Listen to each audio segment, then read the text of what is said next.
Hi guys, today using one of our continuous inkjet printers by BestCode, I'm going to show you how to replace a two-way valve. First, we're going to make sure that our ink is shut off. We're going to go to our main screen, Fluidic, and as you can see here guys, we are going to be able to turn on and off a valve by pressing this button. And that's what we're going to be using later to test our valve. So now we're just going to remove the back here.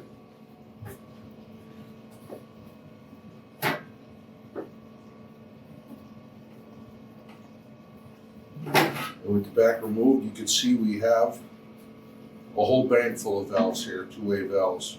We're going to be concentrating on the one farthest to the right. And that is our gutter valve. So we're going to take away take the connectors off. I replace a rag down here because I don't want any of the ink or anything getting all over the place.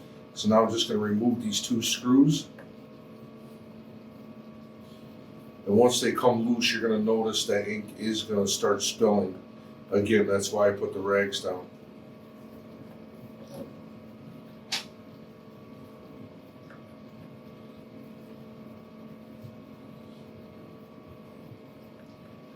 It won't be a lot of ink coming out, but just enough that it could make a mess. So again, that's why I put the rag here. You see the valve came right out, guys. And you can see the ink in the back here. And you can see the ink on the back here that I'm going to clean. Just using MEK real quick.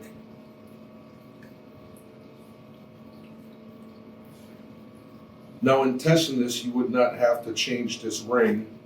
But if you noticed when you're running your printer that you have ink seeping between the manifold and this two-way valve, well then I'll show you how to change the ring. It's very easy.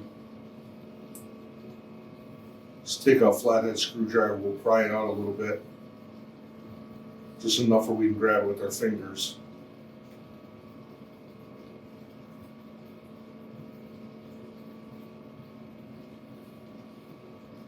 Then we have it out, guys.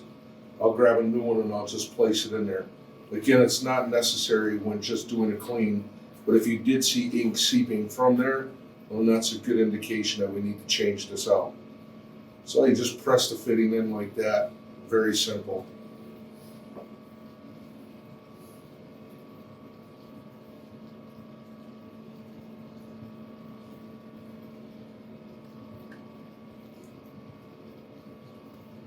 I'm going to connect my connectors back here. So now when I go ahead and I test that, I can listen for the valve opening and closing. Also, I'm going to close the valve to make sure that MEK is not coming from both of those holes. With the valve open, you will have ink coming from one as you spray, coming out the other. With the valve closed, it should only go in one way. But that is the way that I'm testing the two-way valve here. So now I'm going to disconnect the cables again, guys. And now that I know my valve is working correctly, I'm going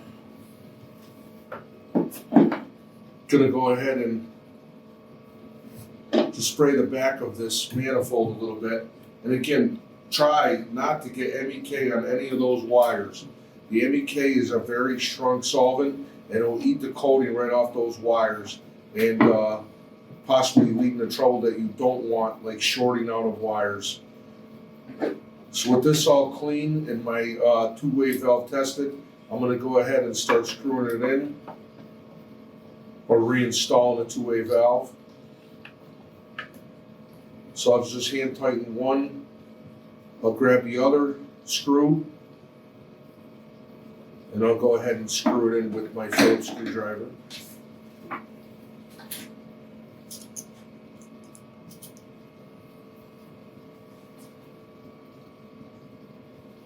Line up the holes, get it started, and here we go.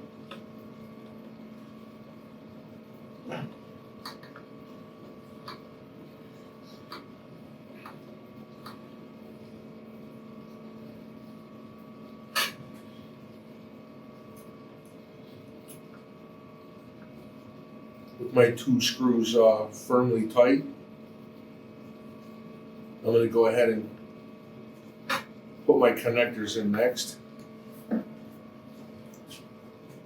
Polarity is not a problem as long as you have the right colors going to the right one. So at the beginning, I just, if I'm removing more than one, I'm going to take the orientation.